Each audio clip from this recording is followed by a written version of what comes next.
Hello everyone. Today we will learn about units and measurements. सबसे पहले हम जानते हैं what are quantities. Quantity क्या होती है? For instance, आपकी सोसाइटी में कितनी families हैं? Let's say you say कि 20,000 families are there in my society. या 22,000 people are there in my society. तो जो 21,000 22,000 का फिगर आपने लिया है उसे हम कहते हैं क्वांटिटी। क्वांटिटी एक ऐसी चीज होती है जिसे हम नंबर से प्रेजेंट करते हैं। ऐसे ही अब अगर बात करो व्हाट इज योर वेट, तो वेट आप कैसे बताओगे कि 20 kg या 30 kg, राइट? तो क्वांटिटी क्या होती है, इसमें हम नंबर से बता रहे हैं 20 kg या 30 kg। सही है। इसके बाद हम बात करते हैं फिजिकल क्वांटिटी। क्वांटिटी तो हमने जान ली कि क्वांटिटी वो चीज होती है जो हम नंबर के थ्रू रिप्रेजेंट करते हैं, लेकिन अगर हम उसी क्वांटिटी को लॉज ऑफ फिजिक्स के थ्रू समझते हैं, लॉज ऑफ फिजिक्स को अप्लाई करके समझते हैं, तो वो हमारी क्या होती है, फिजिकल क्वांटिटीज। फिजिकल क्वांटिटीज को समझने के लिए टू टाइप्स होते हैं। सबसे पहला होता है on the basis of measurements, यानी कि on the basis of measurements हमारे पास टू टाइप्स की क्वांटिटीज होती हैं। सबसे पहला होता है फंडामेंटल, सेकंड होता है डिराइव्ड एंड थर्ड होता है सप्लीमेंट्री। हमने आज तक फंडामेंटल और डिराइव्ड के बारे में सुना था। एक थर्ड भी होता है जिसे हम कहते हैं सप्लीमेंट्री क्वांटिटी, जो कि on the basis of measurements. तो फंडामेंटल क्वांटिटीज क्या क्या है, जैसे कि length, mass, time, electric current, temperature, luminous intensity होता है और अमाउंट ऑफ सब्सटेंस। ये हमारी फंडामेंटल क्वांटिटीज होती है। इसके बाद हम बात करते हैं डिराइव्ड क्वांटिटी की। अब डिराइव्ड क्वांटिटी में जैसे कि work, force, pressure, area, volume, ये सब डिराइव्ड क्वांटिटी कैसे हैं? ये डिराइव्ड क्वांटिटी इसलिए है क्योंकि इसमें हम टू और मोर फंडामेंटल क्वांटिटीज का मिक्सचर ले लेते हैं, उनको मिला के हमारी एक न्यू क्वांटिटी बनती है जिसे हम डिराइव्ड क्वांटिटी कहते हैं। यहाँ पे मैंने वर्क और फोर्स का एग्जांपल लिया, sorry, so work and force का एग्जांपल लिया है। अब आपके लिए मैं सपोज करो एक एरिया का एग्जांपल लेती हूँ। तो हमारे पास सपोज करो कि एरिया है, किसी का निकालना है। लेट्स से कि आपके पास स्क्वायर है, ठीक है। अभी स्क्वायर का एरिया निकालना है। सपोज करो एरिया इसका है एल और इसका है, सॉरी, एरिया लेंथ, लेंथ या फिर कहो इसको साइड एल है। आपको पता है कि स्क्वायर की जो साइड साइड होती है वो सेम होती है, तो साइड इंटू साइड करेंगे तो इससे हमारा एरिया आ जाएगा, यानी कि एल स्क्वायर। तो हमारे पास एक न्यू क्वांटिटी डिराइव हुई जो कि है एल स्क्वायर, ठीक है। ऐसे ही अगर बात करते हैं वॉल्यूम, वॉल्यूम का भी ऐसे होगा। फोर्स, फोर्स के लिए हम बात करते हैं, फोर्स होता है एम इंटू ए, और ए क्या होता है, वेलोसिटी अपॉन टाइम। तो कैसे निकालते हैं, हमें पता है कि according to first law of motion v is equal to u plus at होता है, राइट?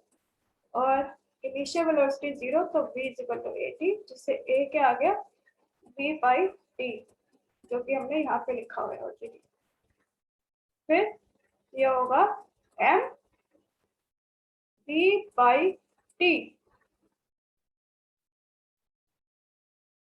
तो m क्या, मास हो गया आपका m, वेलोसिटी यानी कि स्पीड s, जो कि होता है डिस्टेंस अपॉन टाइम, राइट?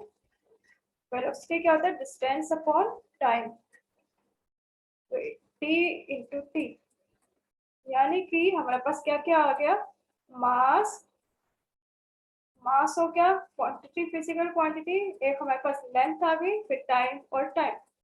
तो इससे हमारा क्या बन गया, इससे हमारा बन गई फंडामेंटल क्वांटिटीज को लेके बन गया एक न्यू क्वांटिटी जिसे हम कहते हैं फोर्स। तो यहाँ पे लिखा भी होगा, राइट? अब इसको डिलीट कर देते हैं। अब हम वर्ड की बात करते हैं, ठीक है। वर्ड का कैसे निकलेगा,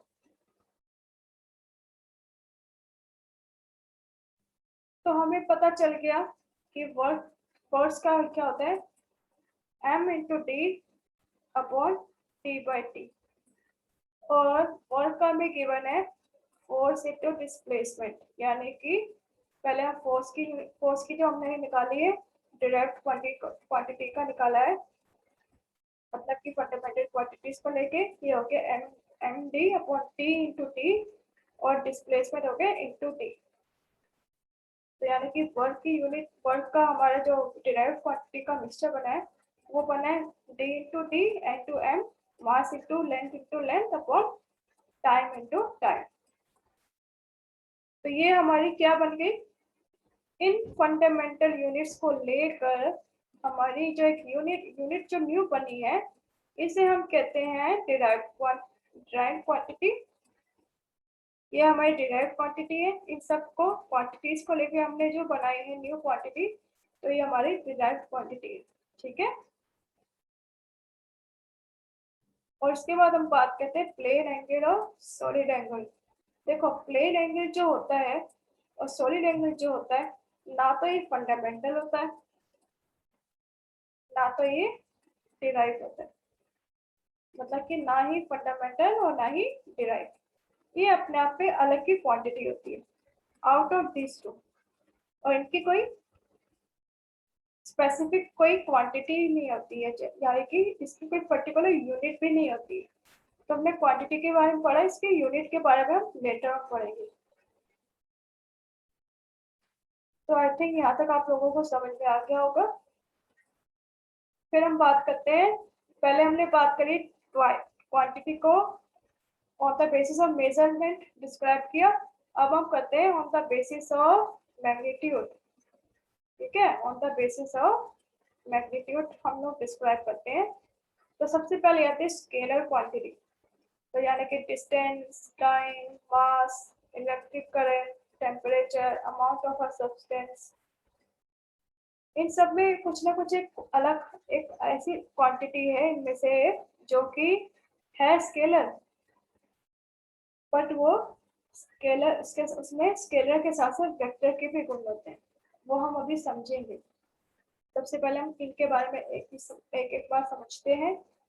तो हमने अभी बात करी कि डिस्टेंस, सपोज करो कि आप ए से बी गए, ठीक है, ए से बी गए, ठीक है, मैंने आपसे ये नहीं कहा कि किस डायरेक्शन से गए, आपको मैंने बस ये कहते हैं कि ए से बी जाओ और आप ये बताओ कि कितने किलोमीटर डिस्टेंस कवर करें, कितने किलोमीटर तक गए। सपोज करो 20 किलोमीटर, आपने बताया कि 20 किलोमीटर गए, तो ये जो 20 किलोमीटर है इसे हम कहेंगे डिस्टेंस, मतलब कि ये हमारा मैग्नीट्यूड होता है, जो ये वैल्यू केवल है ये मैग्नीट्यूड है, लेकिन इसमें कोई डायरेक्शन नहीं है, मतलब कि डायरेक्शन नहीं है इसमें। सॉरी माफ करना, इसको मैं भी डिलीट कर देती हूँ।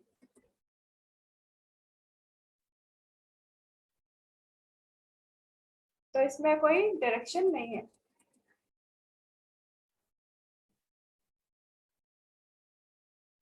ठीक है, मतलब कि जो स्केलर क्वांटिटी में डायरेक्शन नहीं होती बट उसका सिर्फ मैग्नीट्यूड होता है, तो उन्हें हम कहते हैं स्केलर क्वांटिटीज। वैसे ही मास, जैसे मास क्या है, मास क्या होता है, फंडामेंटल प्रॉपर्टी होती है मैटर की। ठीक है, जैसे कि यहाँ पे हम बात करते हैं कि किसी का मास कितना है, लिख दिया आप 20 kg।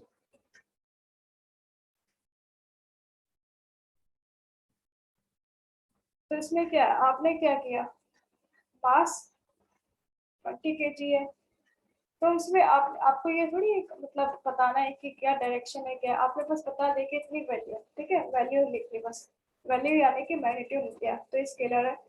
वैसे अगर मैं बात करूं, इसमें ऐसी क्वांटिटी है जो कि जिसके जैसे कि इलेक्ट्रिक करंट में आपने कहा है कि इलेक्ट्रिक करंट फ्लो कर रहा है, ठीक है, इलेक्ट्रिक करंट फ्लो कर रहा है, किस तरफ फ्लो कर रहा है, सपोज कोई इस डायरेक्शन में या उस डायरेक्शन में, है ना, हमें नहीं पता, बस हमें पता कि इलेक्ट्रिक करंट फ्लो कर रहा है, कितना करंट फ्लो कर रहा है, सपोज फॉर 10 एम्पेयर, तो हमें पता है कि बस ये वैल्यू है, लेकिन फिर ये क्या बन जाता है, स्केलर क्वांटिटी बन जाता है इलेक्ट्रिक करंट। लेकिन इसमें क्या होता है कि हम लोग कंसीडर कभी इसकी डायरेक्शन भी करते हैं, इसकी डायरेक्शन भी करते हैं कि किस तरफ फ्लो कर रहा है या इस तरफ फ्लो कर रहा है। पर ये स्केलर क्वांटिटी के साथ साथ होते हुए वेक्टर क्वांटिटी भी है, लेकिन हम इसे स्केलर में ही गिनते हैं। वेक्टर होकर भी इसे हम स्केलर क्वांटिटी में ही गिनते हैं। लेकिन अगर हम बात करें करंट डेंसिटी की, एक अलग क्वांटिटी होती है, जैसे कि कितने अमाउंट ऑफ करंट, कितना हाई फ्लो हो रहा है करंट का, तो हम कहते हैं डेंसिटी। तो करंट डेंसिटी इसकी एक डायरेक्शन भी होती है या मैग्नीट्यूड भी होता है। तो करंट डेंसिटी हमारा होता है वेक्टर क्वांटिटी, यानी कि स्केलर में सिर्फ आपका मैग्नीट्यूड होता है। और अगर हम बात करें वेक्टर क्वांटिटी की, वेक्टर क्वांटिटी में हमारे पास मैग्नीट्यूड तो होता ही होता है और साथ में इसकी डायरेक्शन भी होती है। मतलब कि मैग्नीट्यूड के साथ साथ इसमें डायरेक्शन भी होता है, जैसे कि डिस्प्लेसमेंट हो गया, वेलोसिटी हो गया, एक्सेलरेशन हो गया, राइट। अब इसमें देखो एग्जांपल डिस्प्लेसमेंट का। आपके पास ये डिस्प्लेसमेंट है, आप सपोज करो ये पॉइंट ए से बी का पाथ है। ये क्रिकेटर क्या करता है, इस बॉल को फेंकता है, ठीक है। आफ्टर स्ट्राइकिंग विद बैट इसको थ्रो करता है और यहाँ पे कैच करने के लिए एक और क्रिकेटर होता है, ठीक है। अब वो जैसे इसने कैच कर ली, तो कितने इससे पता चलेगा कि इसने ये वाला पाथ कवर किया। तो अगर इसका शॉर्टेस्ट डिस्टेंस निकालना हो इस पॉइंट से लेके इस पॉइंट का, ये हमें गिवन है ए टू बी ग्रीन एरो से, तो ये शॉर्टेस्ट पाथ को ही हम डिस्प्लेसमेंट कहते हैं। मतलब कि डायरेक्शन क्या है, ए टू बी, तो इसमें डायरेक्शन के साथ साथ मैग्नीट्यूड तो है ही है कि कितने किलोमीटर चला। सपोज करो 10 किलोमीटर चला और इसकी डायरेक्शन क्या है, गिवन है, from left to right given है। तो इसमें मैग्नीट्यूड भी है और डायरेक्शन भी है, तो ये डिस्प्लेसमेंट है जो कि वेक्टर क्वांटिटी है। उसके बाद हम बात करें वेलोसिटी की। वेलोसिटी का एग्जांपल लेते हैं। अब वेलोसिटी में बात करते हैं। देखो वेक्टर से हमने डिस्प्लेस किया, इसमें सपोज करो ऑब्जेक्ट ए है जो कि इस डायरेक्शन में मूव कर रहा है विद वेलोसिटी ए, जिसको हमने शो किया with an arrow with a vector, ठीक है। इसके बाद ये वी बी, जिसको हमने ऐसे डिस्प्ले किया है, मतलब कि जो ऑब्जेक्ट ए है वो जा रहा है टूवर्ड्स नॉर्थ और ऑब्जेक्ट बी जा रहा है टूवर्ड्स ईस्ट। और अगर हमें पता ना कि अपोजिट किस डायरेक्शन में होगा, तो ये हमने डोरी लाइन से शो किया है। अब इसकी एग्जैक्ट डायरेक्शन तो ये है ना, राइट, पॉजिटिव साइड दिखा रही, पॉजिटिव वेलोसिटी से। वैसे अगर इसको हम दिखाएंगे लेफ्ट में, तो माइनस में भी है, यानी कि वेलोसिटी हमारी पॉजिटिव भी हो सकती है और नेगेटिव भी हो सकती है, दोनों हो सकती है अकॉर्डिंग टू द डायरेक्शन। वही अगर स्पीड हो, सपोज करो आप ए से बी जा रहे हो, ठीक है, स्पीड से जा रहे हो, सपोज 20 kmph की स्पीड से जा रहे हो, तो यहाँ पर क्या है, यहाँ पे कोई डायरेक्शन की बात नहीं करी है। यहाँ पे स्पीड जो आपकी पॉजिटिव ही रहेगी। मतलब कि जैसे कि आप एक ए से बी गए, डिस्टेंस आपकी, आपको पता है कि डिस्टेंस आपने सपोज करो 10 किलोमीटर ट्रेवल करी। अब डिस्टेंस 10 किलोमीटर है, 10 किलोमीटर है, ठीक है, और आपने 2 आवर्स में कवर किया, तो इससे आपकी स्पीड क्या आएगी, डिस्टेंस अपॉन टाइम से 5 kmph, राइट। 5 kmph आपकी स्पीड आएगी। तो इसमें देखा कि आपकी जो डायरेक्शन है वो आपके ए की तरफ है, इसमें आपने डायरेक्शन को कंसीडर नहीं किया, सिर्फ मैग्नीट्यूड को। तो स्पीड क्या है, पॉजिटिव ही आएगी। स्पीड हमेशा पॉजिटिव होती है जो कि स्केलर क्वांटिटी है, या बट वेलोसिटी आपकी क्या होती है, जब हम बात करते हैं वेक्टर के फॉर्म में, तो आपकी वेलोसिटी आ जाती है, जिसे हम कहते हैं वेक्टर क्वांटिटी।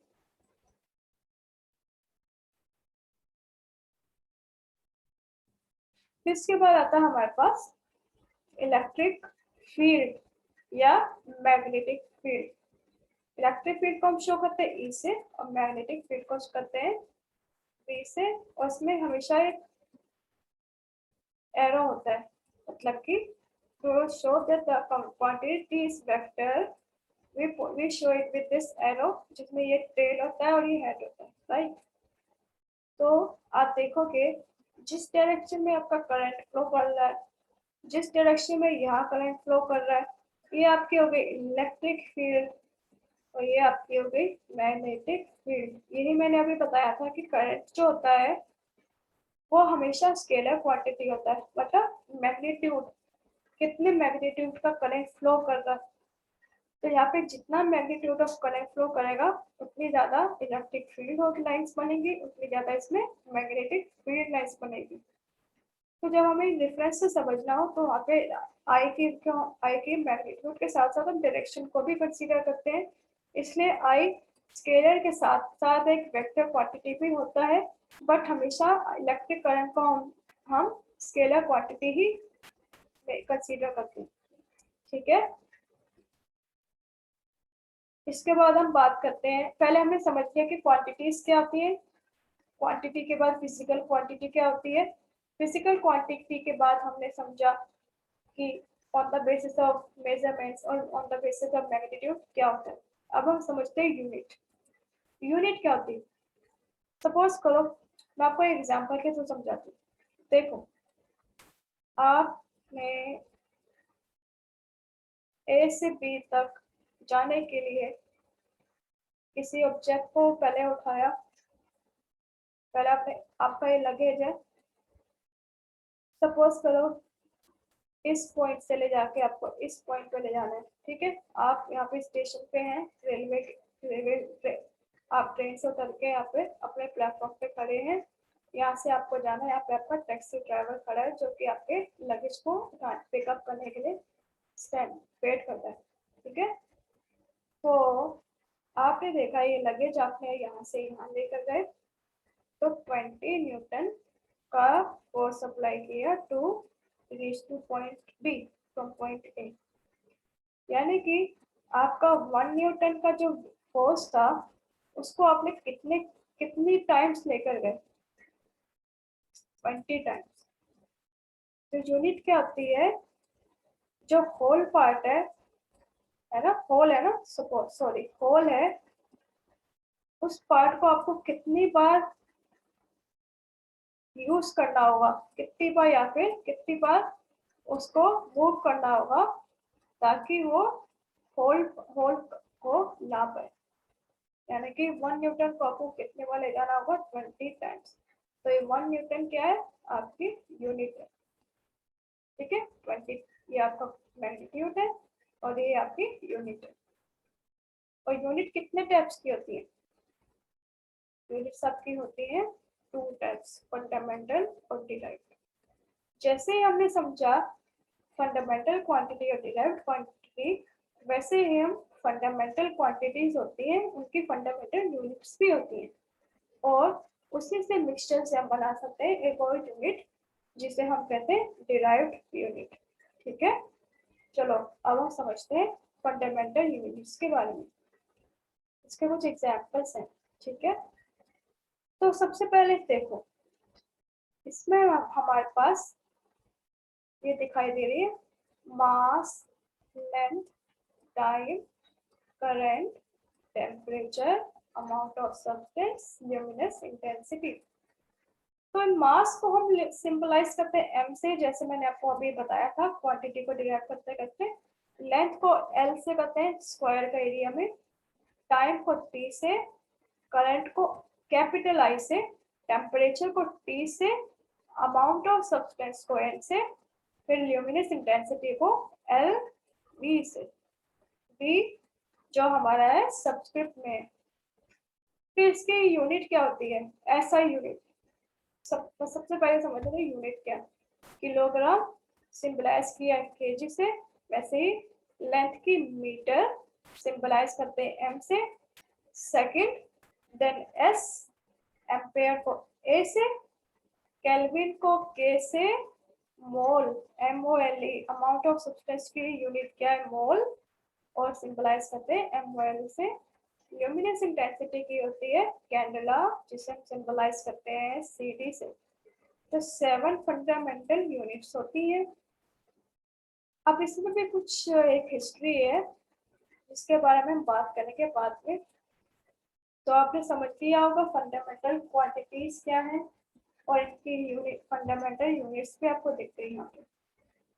तो ये फंडामेंटल यूनिट्स हो गई, ये फंडामेंटल क्वांटिटी हो गई, जिसको हमने सिंबलाइज किया यहाँ पे, फंडामेंटल क्वांटिटी को ऐसे और फंडामेंटल यूनिट्स को ऐसे। इसके बाद हम बात करते हैं डिराइव्ड यूनिट की। तो डिराइव्ड यूनिट में मैंने समझाया था अभी आपको, डिराइव्ड यूनिट में फोर्स के लिए क्या था, M/D अपॉन T/T, ये बताया था राइट। तो फोर्स का क्या होगा, मास की यूनिट होती है M मीटर्स, और लेंथ की यूनिट क्या थी L, मास की यूनिट, सॉरी एक मिनट, मैं इसको डिराइव्ड क्वांटिटीज के लिए यहाँ पे करने लग गई थी। तो हम फिर से समझते हैं।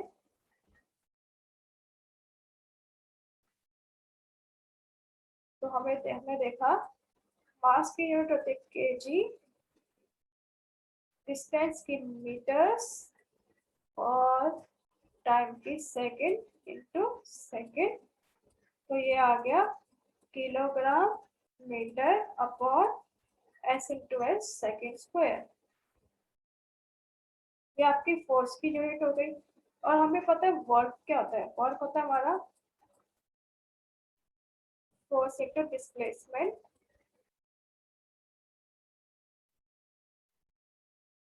Right, force into displacement. और फोर्स का हमें गिवन है किलोग्राम मीटर पर सेकंड स्क्वायर, और डिस्टेंस ऑफ हमारी किससे होती है मीटर में, राइट। तो उससे क्या आएगी हमारी यूनिट वर्क की, kilogram metre square upon second square. ये वर्क के साथ साथ होते हुए एनर्जी की भी यूनिट होती है। एनर्जी की बात कर लो, है ना, या हीट की बात कर लो, फिर हम सब इसको जूल्स में कहते हैं। तो हीट हो गया, एनर्जी हो गया, वर्क हो गया, तीनों की यूनिट क्या होती है, तीनों की यूनिट क्या होती है सेकंड, किलोग्राम मीटर स्क्वायर पर सेकंड स्क्वायर। अब हम बात करते हैं पावर। पावर में क्या होता है, पावर होता है वर्क अपॉन टाइम। तो हमने देखा किलोग्राम मीटर स्क्वायर पर सेकंड स्क्वायर है, और उसके बाद एक और इसको जोड़ देंगे, तो ये बन जाएगा किलोग्राम मीटर स्क्वायर पर सेकंड क्यूब।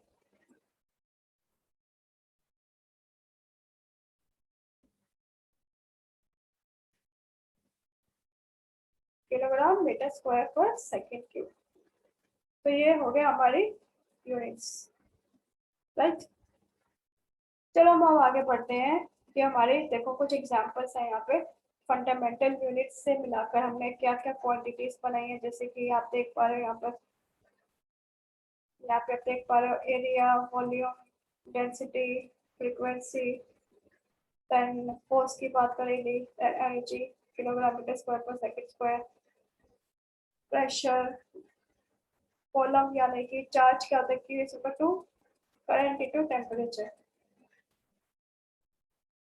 तो करंट क्या आएगा आपका, सॉरी Q, और करंट की यूनिट क्या थी एम्पेयर, और टाइम की सेकंड। तो चार्ज आ गया कॉलम या फिर C, ठीक है, ऐसे करके निकाल सकते हैं। अब आगे बढ़ते हैं सप्लीमेंट्री यूनिट्स के बारे में। देखो फंडामेंटल और डिराइव तो हो गया, ये आपकी फंडामेंटल, ये डिराइव। अब ये सप्लीमेंट्री यूनिट्स होती हैं कुछ। सप्लीमेंट्री यानी कि प्लेन एंगल, सॉलिड एंगल। तो प्लेन एंगल की यूनिट होती है रेडियन, या फिर RAD से सिंबलाइज करते हैं। सॉलिड एंगल होता है स्टेराडियन या फिर SR।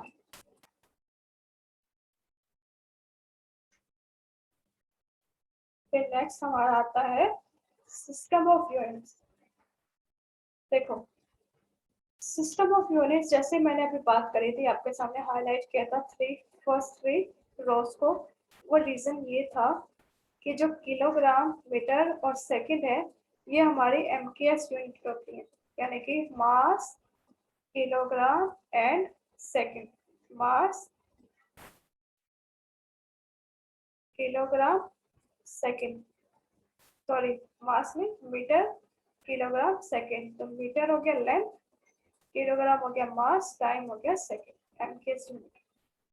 तो हमने क्या किया था, हमारे पास ऐसा यूनिट्स तो ये है। देखो जब हमारा इंटरनेशनल कॉन्फ्रेंस हुई थी वेट्स एंड मेजरमेंट्स पे 1960 में, उस टाइम पर 1960 में एसआई सिस्टम को अडॉप्ट किया गया था और एसआई सिस्टम को हमने मॉडिफाई किया इनटू एमके सिस्टम, यानी कि जो हमारा एमके सिस्टम है वही हमारा एसआई यूनिट है। फिर आता है सीजीएस। सीजीएस होता है centimetre gram second, centimetre gram और सेकंड। मतलब मीटर का हो गया सेंटीमीटर, एमकेएस का मीटर, किलोग्राम का ग्राम हो जाता है, सेकंड का सेकंड। फुट एफपीएस क्या होता है, देखो सीजीएस को हम गॉसियन सिस्टम भी कहते हैं। एफपीएस हमारा होता है फुट पाउंड सेकंड, यानी कि फुट हो गया आपका लेंथ का मेजरमेंट, पाउंड हो गया वेट जैसे हम केक में कहते हैं, सेकंड हो गया टाइम। तो आप एक चीज कॉमनली देख पा रहे हैं, जो सेकंड है वो कॉमन है, बस क्या हो रहा है सेंटीमीटर का मीटर का हमारे सेंटीमीटर हो गया और यहाँ पे सेंटीमीटर का फुट हो गया जब हमने बात करी फुट पाउंड सेकंड में। वैसे ही kilogram gram pound second second second same. फिर ऐसा का तो आपको पता चले गया।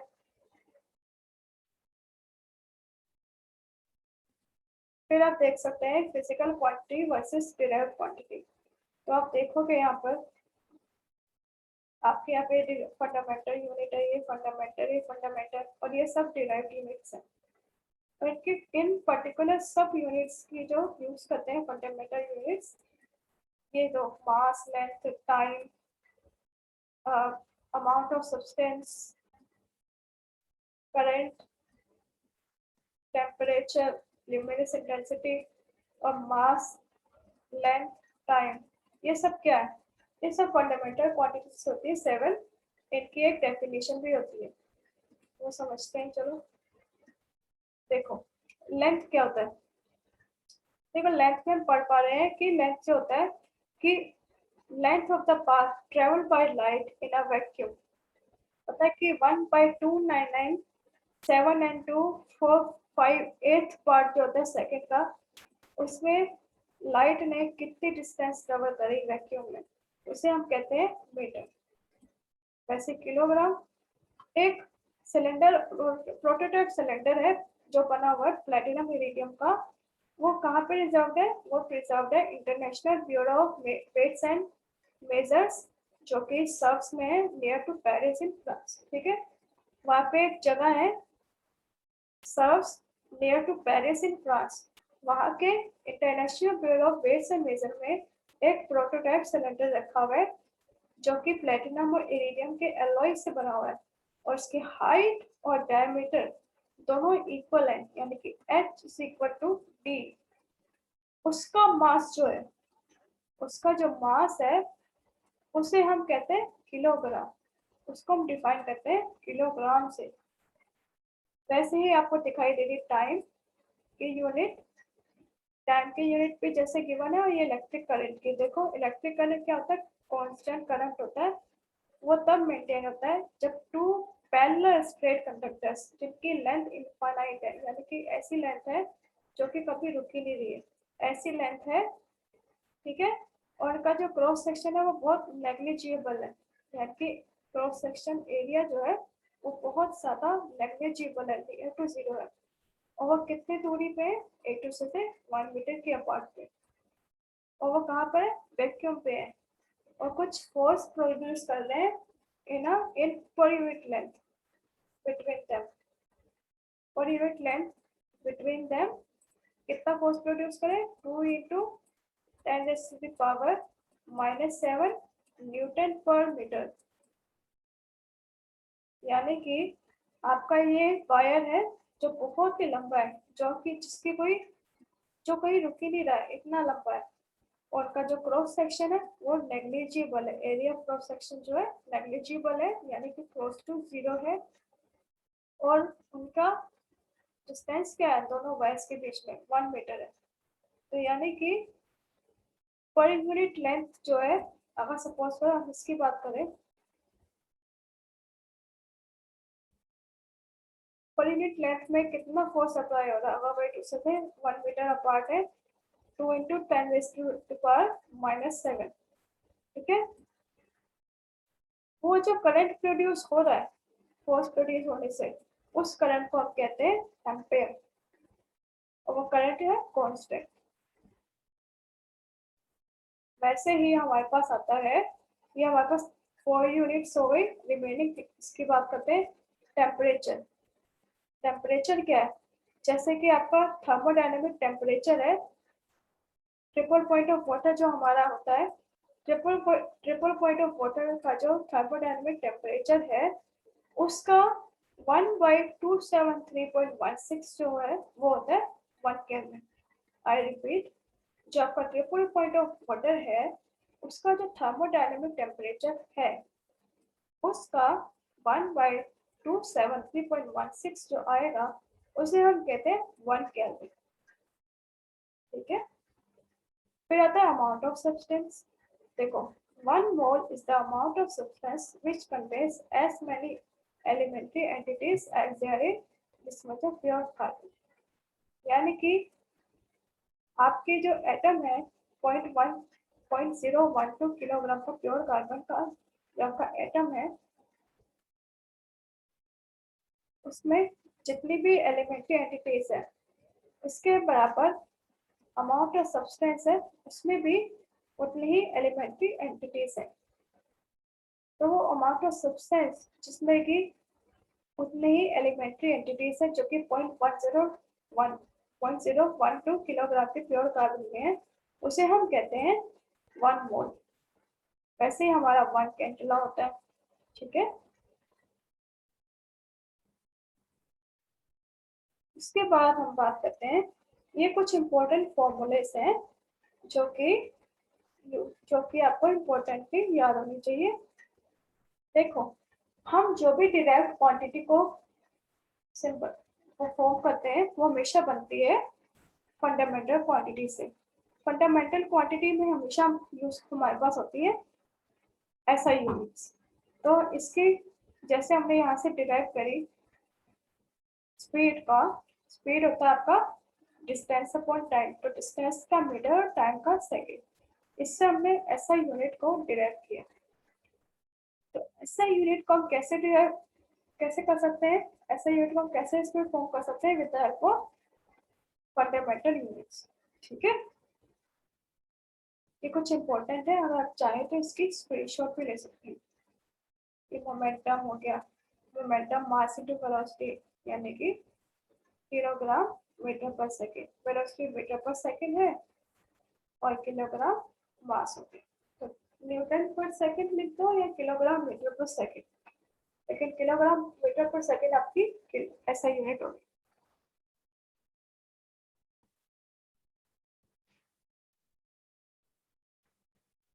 फिर इसके बाद हम बात करते हैं कुछ प्रैक्टिकल यूनिट्स की, जैसे कि मास की, लेंथ की, टाइम की, सबकी एक प्रैक्टिकल यूनिट होती है। प्रैक्टिकल यूनिट सबसे पहले हम बात करते हैं मास की। तो मास जैसे कि आप देख पा रहे हो, माइक्रोग्राम। देखो, 1 ग्राम होता है आपका 10⁻³ किलोग्राम। अब जहाँ पे माइक्रो आ जाता है, यानी कि अगर सिर्फ माइक्रोग्राम की बात करते हैं, तो वो आपका होता है 10⁻⁻⁻6 ऑफ ग्राम्स। तो हमने देखा कि अगर 1 ग्राम हम आपका 10⁻⁻6 है, तो वैसे ही 1 मिलीग्राम क्या होगा, वो होगा 10⁻⁻6 इंटू 10⁻⁻3 किलोग्राम, यानी कि 10⁻⁻9 किलोग्राम। वो इसलिए हुआ क्योंकि जो भी पावर्स आपकी मल्टीप्लिकेशन में होती है वो ऐड हो जाती है, सेम पावर सेम ही साइन है ना दोनों में, तो -6 प्लस -3 तो -9। तो ये आपका हो गया 1 milligram is equal to 1 kilogram. वैसे ही 1 microgram is equal to 10⁻⁻9 kilogram हुआ था। वैसे हम 1 मिलीग्राम की बात करते हैं, तो हमें पता है 1 gram is equal to 10⁻³ kilogram. उसके बाद 1 milligram is equal to 10⁻³ grams. तो 1 मिलीग्राम इज इक्वल टू, हमें पता है 1 ग्राम की वैल्यू कितनी गिवन है, 10⁻³ तो 10⁻³ प्लस 10⁻³ यानी कि 10⁻⁻6 किलोग्राम आपका। इसको हम ऐसे लिख सकते हैं 10⁻³ इंटू 1 ग्राम, और हमें 1 ग्राम की वैल्यू तो ऑलरेडी गिवन थी।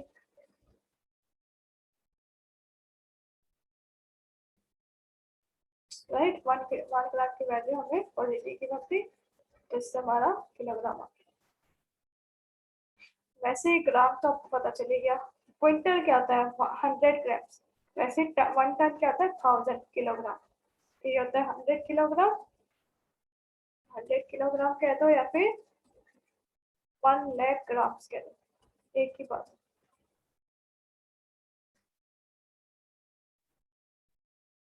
वैसे 1 एटॉमिक मास यूनिट होता है 1.66 इंटू 10⁻⁻27 किलोग्राम्स।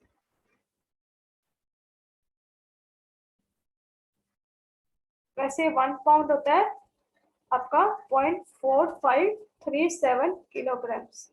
ठीक है, 1 चंद्रशेखर लिमिट होता है 1.4 into mass of the sun, मतलब 1.4 times the mass of the sun. तो वैल्यू क्या है, 2.8 इंटू 10⁻30 किलोग्राम। वैसे ही 1 स्लग होता है 14.59 किलोग्राम।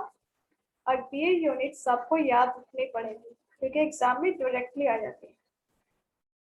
फिर हम बात करते हैं some practical units of length. So 1 angstrom होता है 10⁻⁻10 मीटर। नैनो मतलब 9, 10⁻⁻9 मीटर। माइक्रो का तो आपको पता चलेगा, जहाँ पे माइक्रो आएगा, जैसे यहाँ पे आपने देखा होगा अभी यहाँ पे माइक्रो था, तो आपका ये 10, ये -6 हो गया, राइट। माइक्रो मीन्स 10⁻⁻6, मिली मीन्स 10⁻⁻3। तो नैनो से पता चल गया, माइक्रो मिली भी हो गया। सेंटीमीटर में 10⁻⁻2 मीटर। ऐसे किलोग्राम में क्या होगा, प्लस हो जाएगा। तो हम कैसे इसका सीक्वेंस याद करते हैं, इसका सीक्वेंस समझते हैं।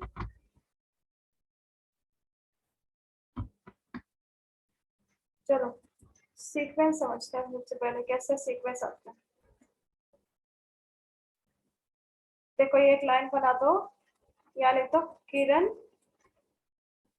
had drawn decameter many different colorful mask। वैसे यहाँ पे किलोग्राम, यहाँ पे हमने मीटर की बात करी, यहाँ तो किलोग्राम, हेक्टाग्राम, डेकाग्राम, ग्राम, डेसीग्राम, सेंटीमीटर ग्राम और मिलीग्राम। यानी कि आप यहाँ पर हैं, जैसे ही आप मीटर से इधर जा रहे हैं तो आपकी वैल्यू इंक्रीज हो रही है।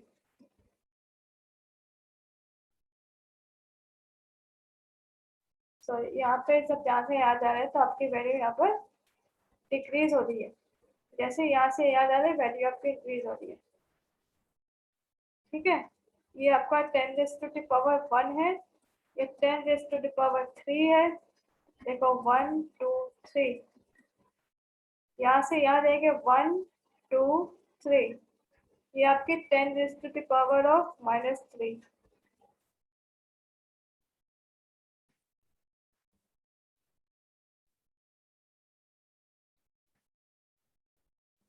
अब इसमें एक चीज एक और देखोगे आप, अब जैसे किलोमीटर से मीटर पे जाते हो, 10⁻3 से 10⁻1 पे जा रहे हो तो आपकी वैल्यू डिक्रीज हो रही है। वैसे ही ये मिलीमीटर से आप जा रहे हो, ये 10⁻⁻3 है और ये 10⁻+1 है। यानी किलोमीटर से मीटर जा रहे हो तो आपकी वैल्यू डिक्रीज हो रही है, लेकिन मिलीमीटर से मीटर जा रहे हैं तो आपकी वैल्यू इंक्रीज हो रही है। तो ऐसे करके आप इस टेबल को याद रख लें। किरण हैड ड्रॉन, कैसे बनाती हूँ, ये है Kiran had drawn many different colourful mask.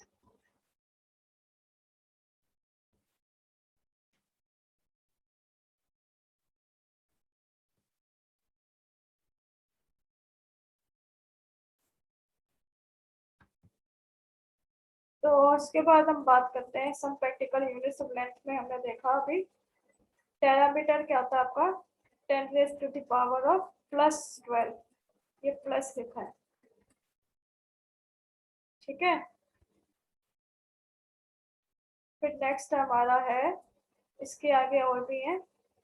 देखो कुछ एस्ट्रोनॉमिकल यूनिट्स भी होती हैं, कुछ होती है लाइट ईयर, कुछ होता है पार्सेक। जब हमारे पास लार्ज मासेस होते हैं, सेलेस्टियल ऑब्जेक्ट्स होते हैं, तो उनकी लेंथ का जो मेजरमेंट होता है बहुत ज्यादा होता है। उनके लिए हम यूज करते हैं लाइट ईयर, पार्सेक और एस्ट्रोनॉमिकल यूनिट। यानी कि एक लाइट जो है एक ईयर में कितना पार्ट ट्रेवल करती है with the speed of 3 to 10⁸ metre पर सेकेंड, उसे हम कहते हैं लाइट ईयर। और इसकी यूनिट होती है, उसकी वैल्यू होती है 9.46 इंटू 10⁻15 मीटर्स, या फिर हम इसको लिख सकते हैं 10⁻16 मीटर्स। वैसे 1 एस्ट्रोनॉमिकल यूनिट होता है आपका 1.5 इंटू 10⁻11 मीटर्स। वैसे 1 पार्सेक होता है 3.26 लाइट ईयर, या फिर 3.083, या फिर 3.1 इंटू 10⁻16 मीटर्स। ठीक है, लाइट ईयर तो आपको पता ही है 10⁻16 मीटर, उसके आगे आपने लगा दिया 3.03 के आगे लगा दिया। ठीक है, अब हम बात करते हैं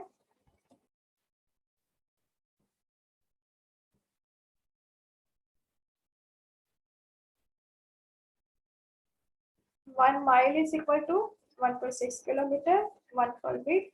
और हमेशा एक चीज याद रखना, ये क्वेश्चन काफी बार आ चुका है, 1 nautical mile is equal to, आपको बहुत जगह पे ये बुक में भी गिवन होगा 2450 मीटर्स होता है, लेकिन ये वैल्यू सरासर गलत है। 2450 नहीं होता, इसकी वैल्यू होती है 1852 मीटर, 1 नॉटिकल माइल। ये इम्पोर्टेंट क्वेश्चन है इसलिए मैंने इसको हाईलाइट कर रखा है। फिर प्रैक्टिकल यूनिट्स ऑफ टाइम, जैसे कि 1 minute is equal to how many second, फिर 60 into 6360, 1 day is equal to 8640 second.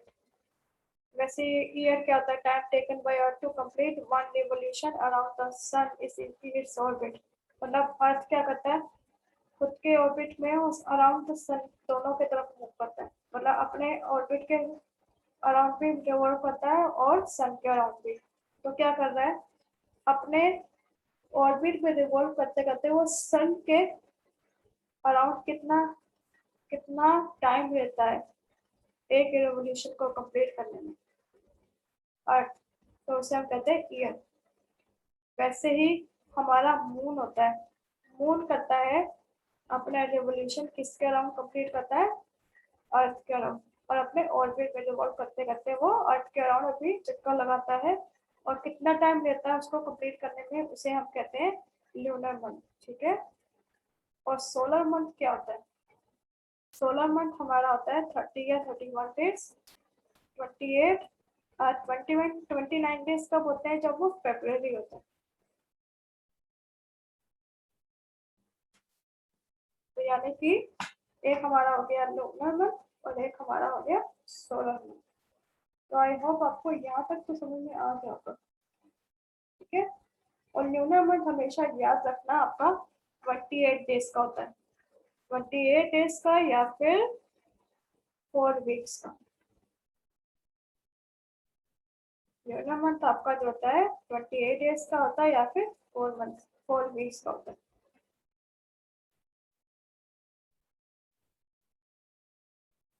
आगे देखो, पिको सेकेंड 12 12 12 12 ऐसे याद करो। नैनो तो 9 हो गया, माइक्रो मतलब आपको पता ही है 6 होता है। वैसे अब बात करते हैं, अगर इसकी भी वैल्यू यहाँ लिख देते हैं, यानी कि 28 डेज या फिर 4 वीक्स। ठीक है। तो उसके बाद बात करते हैं हम लोग, कुछ प्रीफिक्सेस होते हैं पावर ऑफ 10 में, जैसे योटा 10⁻⁴, कैपिटल वाई में है।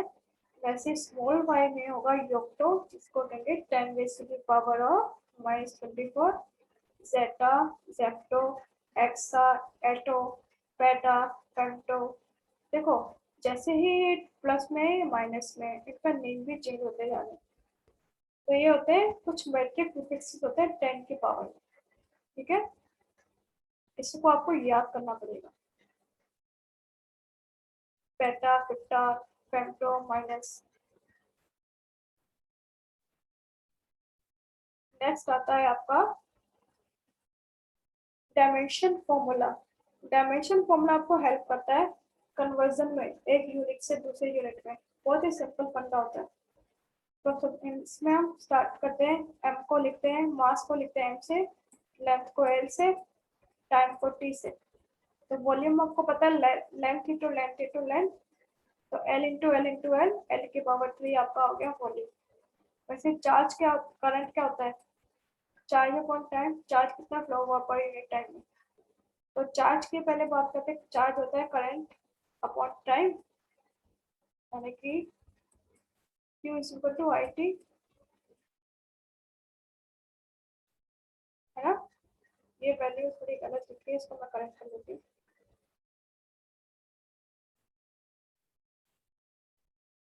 चार्ज होता है आपका Q, करंट होता है आपका ये इंटू टी,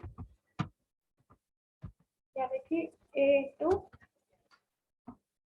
इंटू एस, और यानी कि ए टी। यही अगर मैं बात करूँ करंट की, तो यहाँ पे करंट लिखा जाएगा। चार्ज का तो आपको पता चल गया, राइट।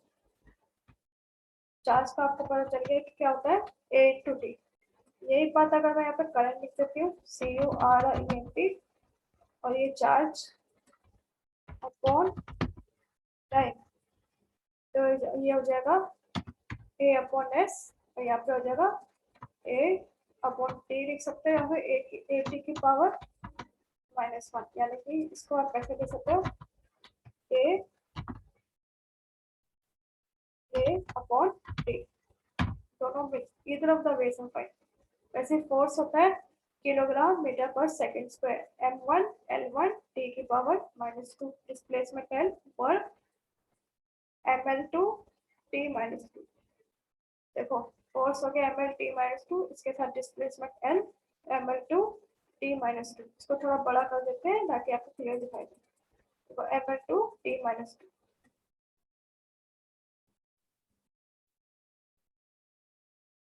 इसके बाद कुछ क्वांटिटीज है हमारे पास अवेलेबल, जिसका हमने डायमेंशनल फॉर्मूला निकाला होगा। जैसे वेलोसिटी में होता है आपका एल टी माइनस वन, मतलब मीटर पर सेकेंड, और मास जो होता है नहीं होता है, उसकी वैल्यू नहीं होती। तो हमने क्या लिखा, M L T minus one. यहाँ पे एम की पावर 0 है, क्योंकि कुछ भी आप 0 लिखोगे हमेशा 1 नहीं होगा। या तो इसको M L T minus one लिखो या एल टी माइनस वन लिखो, दोनों ही सही। इसके बाद momentum M L T minus one, mass into velocity, ऐसे करके हमने सरफेस टेंशन फोर्स पर यूनिट लेंथ तो हमने निकाल दिया सेकंड थिंग, राइट।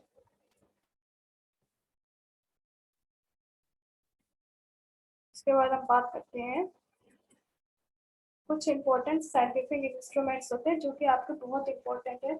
इसमें जो भी मैंने साइंटिफिक इंस्ट्रूमेंट्स लिखे हुए डेफिनेशंस, ये बहुत ही इतने ही सफिशिएंट है आपकी प्रिपरेशन के लिए। तो जैसे कि आप देख पा रहे हैं, altimeter it measures altitudes and is used in aircrafts. Ammeter strength of electric current measure करता है एम्पेयर्स में जो होते हैं। वैसे ब्यूरेट हो गया, deliver any volume of liquid up to its maximum quantity, कहीं पे डिलीवर करना होता है। फिर आपके पास आते हैं सिनोमेटोग्राफी, पैथोमीटर।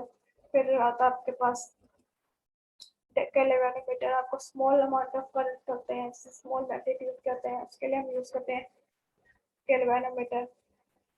फिर आता है आपका माइक्रोफोन, फोटोमीटर। फिर आता है पेरिस्कोप, पेरिस्कोप जिसे हम कहते हैं view objects above sea level, जो कि सबमरीन्स में यूज होते हैं। फिर आता है हमारा नेक्स्ट आता है हमारा ये sonometer, stroboscope to view rapidly moving objects. फिर tachometer, vernier calorimeter, caliper to measure length accurately. ये सब जो है डेफिनेशंस होती है, साइंटिफिक इंस्ट्रूमेंट्स है जिनका यूज हम ब्रॉड लेवल पे करते हैं साइंटिफिकली। तो ये आपके हो गए साइंटिफिक इंस्ट्रूमेंट्स। साइंटिफिक इंस्ट्रूमेंट्स को करते करते आप देखते हो कि जब भी इंस्ट्रूमेंट्स को प्रिपेयर किया जाता है, इनको प्रॉपर एक्यूरेट मेजरमेंट के साथ किया जाता है। लेकिन क्या होता है कि इनको मेजर करते करते कहीं ना कहीं एरर आ जाते हैं, तो उन्हें हम कहते हैं एरर इन मेजरमेंट। तो एरर एंड मेजरमेंट पढ़ते हैं हम। एरर एंड मेजरमेंट में देखोगे, जब भी आपके पास सपोज करो आप एयरक्राफ्ट के विंग्स बना रहे हो, ठीक है। एयरक्राफ्ट की विंग्स जो ओरिजिनली होती है वो है लेंथ इसकी है 20 सेंटीमीटर। पर आपने क्या किया, सपोज करो आपको ऑब्जर्वेशन, आपको एक्सपेरिमेंट के क्या कुछ भी प्रिपेयर करने के आपके अंदर एक्सपीरियंस नहीं है। एक्सपीरियंस ना होने की वजह से या कुछ इंस्ट्रूमेंट जो मेजरिंग इंस्ट्रूमेंट है उनमें कुछ एरर की वजह से आपने क्या किया, 19.5 का बना दिया। तो प्रॉपर मेजरमेंट ना होने की वजह से आपका जो प्रोजेक्ट जो है वो सक्सेसफुल नहीं हो पाया। मतलब आपने जैसे एरोप्लेन को उड़ाया, उसमें कोई ना कुछ गड़बड़ हो गई। वो गड़बड़ क्यों हुई, क्योंकि उसमें कुछ ना कुछ आपने मेजरमेंट इश्यूज लिखे हैं, तो उन्हें हम कहते हैं एरर इन मेजरमेंट। तो उसे हम रिजोल्व कैसे करते हैं, by using high resolution instruments. High quality के इंस्ट्रूमेंट यूज करने चाहिए और प्रॉपर केयरफुली इसे करना चाहिए, ठीक है। उसके बाद हम बात करते हैं रिजोल्यूशन की। रिजोल्यूशन क्या होता है, least count of output of an instrument. मतलब कि जब हाई रेजोल्यूशन वाले इंस्ट्रूमेंट्स को यूज कर रहे हैं, तो जो हमारा जो काउंट, जो हमारे जो लीस्ट लीस्ट काउंट आती है उस आउटपुट में, उसे हम कहते हैं रिजोल्यूशन। तो एक्यूरेसी क्या होता है, एक्यूरेसी क्या होता है, इसमें देखो दो टर्म्स होते हैं जब भी हम कुछ भी हम मेजर करते हैं। एक होता है एक्यूरेसी और एक होता है हमारा प्रिसिशन। एक्यूरेसी क्या होता है कि आप ट्रू वैल्यू के कितने आसपास हैं। जैसे कि आपने किया था अभी 20 सेंटीमीटर का,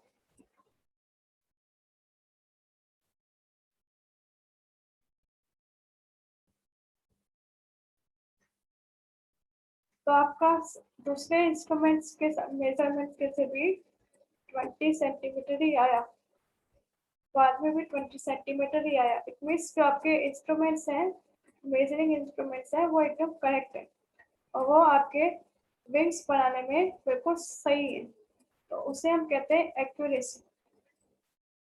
ठीक है, अगर हम बात करते हैं यहाँ पर प्रिसिशन की, एक आपके पास आता है प्रिसिशन का। तो प्रिसिशन क्या होता है?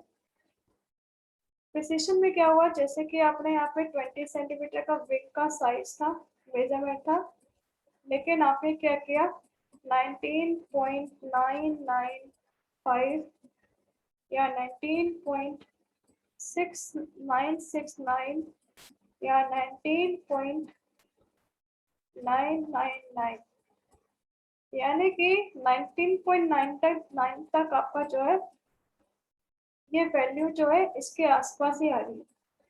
तो इसे हम कहते हैं प्रिसिशन, मतलब कि आप अपनी ट्रू वैल्यू के कितने पास हैं, उसे हम कहते हैं प्रिसिशन। अगर आपकी जो वैल्यू है 20 सेंटीमीटर ही आ रही है हर बार, तो उसे हम कहेंगे एक्यूरेसी।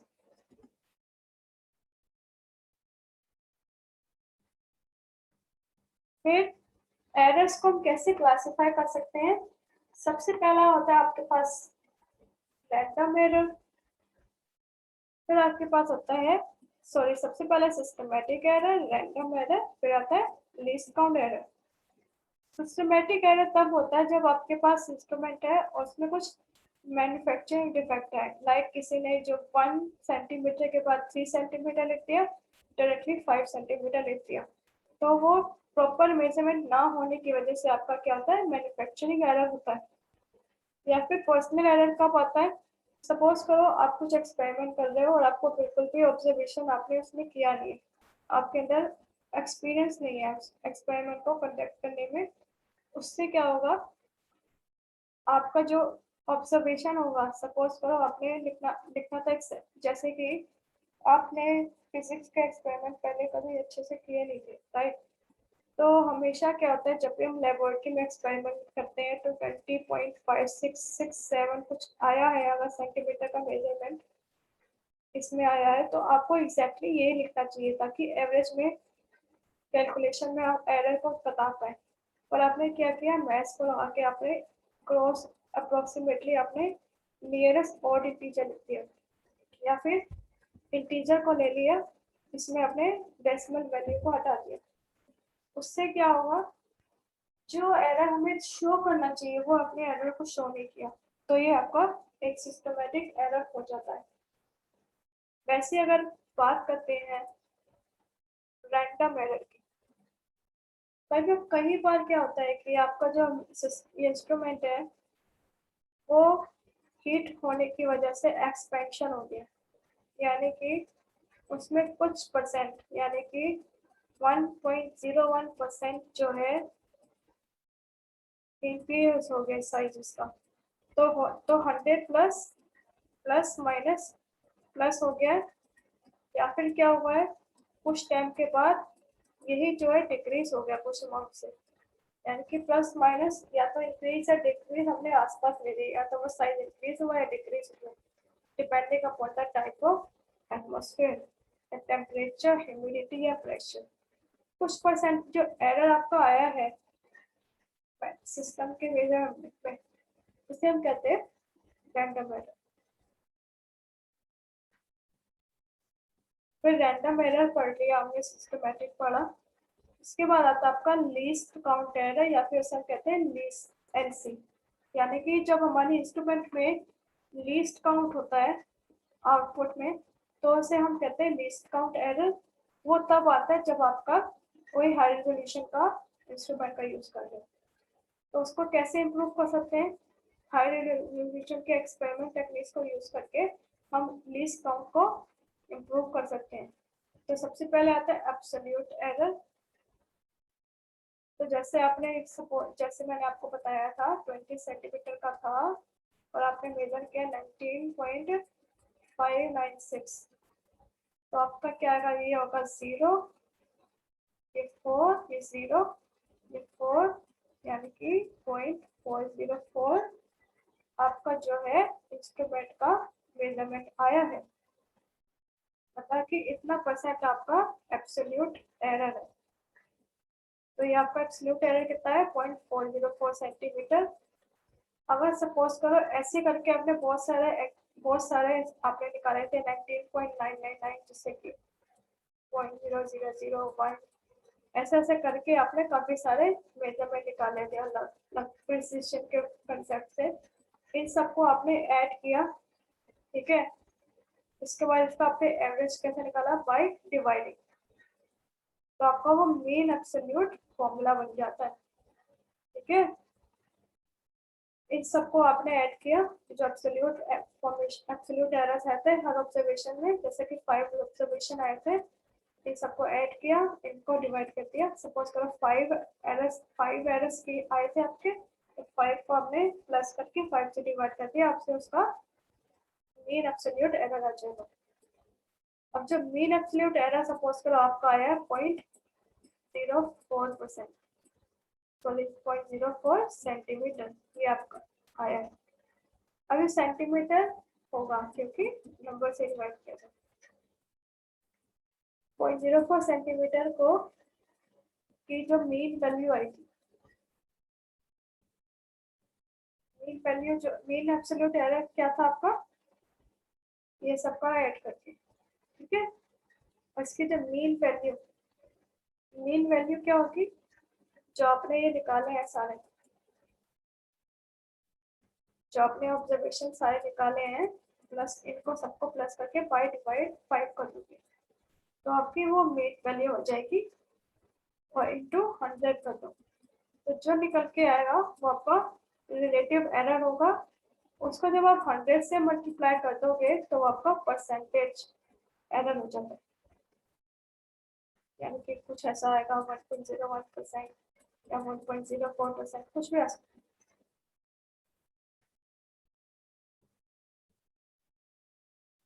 सबसे लास्ट आता है आपका सिग्निफिकेंट फिगर्स। सिग्निफिकेंट फिगर वो फिगर होते हैं, जैसे कि आपके पास कोई नंबर है 20.45676768 अब देखो 20 तो आपको फिक्स्ड है, 4 के बाद 5, फिर 6, 7, 6, 8, 7, तो आप देख पा रहे हो, या सर्टेनिटी नहीं है आगे क्या आएगा, कुछ पता नहीं है नंबर। तो ऐसे नंबर जिसमें आगे सर्टेनिटी हो, सर्टेन नंबर हो, और कुछ इसमें अनसर्टेन डिजिट्स हो, इस टाइप के नंबर्स को हम कहते हैं सिग्निफिकेंट फिगर्स। और सिग्निफिकेंट फिगर्स के कुछ रूल्स होते हैं, जैसे कि हम यहाँ देख पा रहे हैं कि all non zero numbers are significant. Suppose करो मेरे पास 24520 है, तो इसमें मेरे पास डिजिट्स कितनी है, 1 2 3 4 5 6, 6 डिजिट्स तो मुझे दिखाई दे रही है, लेकिन सिग्निफिकेंट कितनी है, 1 2 3 4, यानी कि 24520 में मेरे पास कितने सिग्निफिकेंट फिगर्स हैं, वो है 4। वैसे अगर बात करें zeros between two non zero digits are significant, देखो यहाँ पर क्या था 24520 में डिजिट्स जो है बाद में थी 00, तो वो सिग्निफिकेंट नहीं कंसीडर किए गए थे, बशर्ते अगर यहाँ पर होता 240052, मतलब कि नॉन जीरो डिजिट्स के बीच में अगर जीरो है तो ये सिग्निफिकेंट हो जाता है, यानी कि 1 2 3 4 5 6।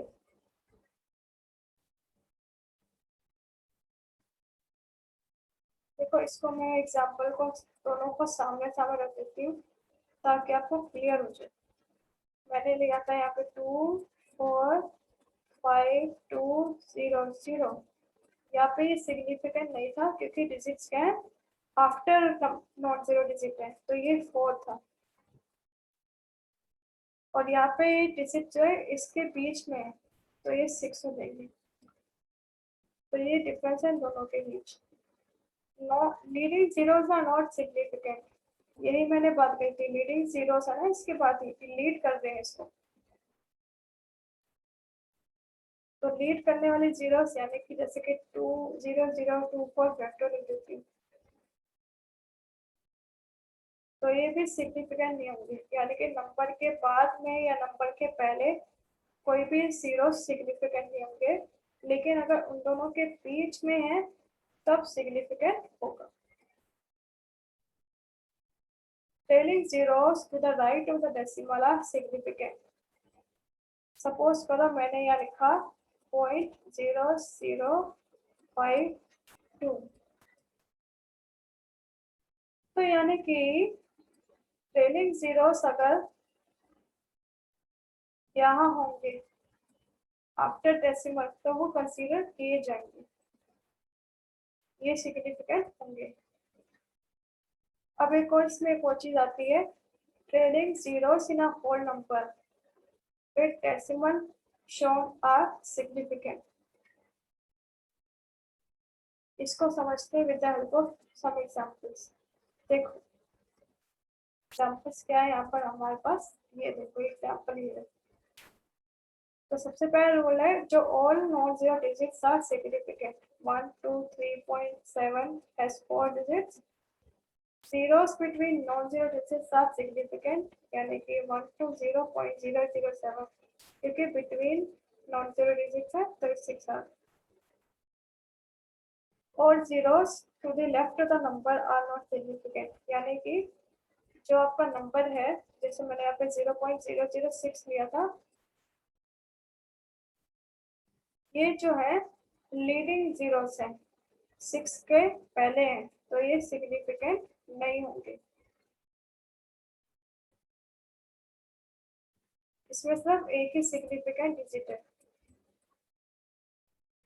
जैसे अगर 0.0065 होगा तो इसमें 2 डिजिट सिग्निफिकेंट होंगी। अब जीरो से अगर राइट टू द नंबर है, जैसे मैंने 245200 को लिया था, उसमें 2452 ही 4 डिजिट थी, उसमें सिग्निफिकेंट थी, 00 नहीं थी। या फिर उससे पहले अब लिखा था 002452, तब भी 2452 यानी कि 4 डिजिट से सिग्निफिकेंट थी। अब if there is a decimal, इसमें दो केसेस बनते हैं। अगर यहाँ पे आपका 0.0046 लिया था मैंने, राइट, 0.006 लिया था, तो इसमें क्या होगा, आफ्टर अगर डेसिमल के बाद अगर नंबर लेते हैं, मतलब कि आपको जनरली पता है कि नंबर के बाद अगर दो से कोई भी जीरो होगा वो सिग्निफिकेंट नहीं होगा, लेकिन अगर वो डेसिमल के बाद नंबर के बाद अगर जीरोस आए तो वो सिग्निफिकेंट हो जाएंगे, लेकिन ये जीरो सिग्निफिकेंट नहीं होंगे, उससे पहले वाले सिग्निफिकेंट नहीं होंगे। देखो कैसे हो रहा है, जैसे मैंने यहाँ पे 245200 लिया था, इस समय ये दोनों जीरो सिग्निफिकेंट नहीं थे, पर जैसे ही मैंने यहाँ लिखा 0.245200, ऐसे करते ही ये यहाँ पे 4 सिग्निफिकेंट था, यहाँ पे सिर्फ 4 डिजिट सिग्निफिकेंट, और यहाँ पर ये 6 हो जाती है। यही अगर 0.024520 लिखूंगी तो भी हमारे पास क्या होगा, देखो, तो भी हमारे पास 6 ही होंगी, ये जीरो सिग्निफिकेंट नहीं होगी।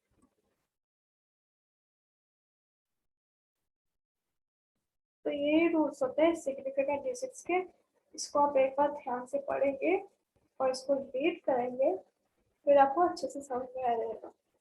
तो आई होप आपको ये लेसन में समझ में आया कि क्या यूनिट्स होती हैं, क्या मेजरमेंट्स होते हैं, क्या डायमेंशंस होते हैं, एरर्स क्या होते हैं, और साथ में पढ़े समझ में आया होगा कि क्या होता है सिग्निफिकेंट फिगर्स, और उनके रूल्स क्या होते हैं, राइट।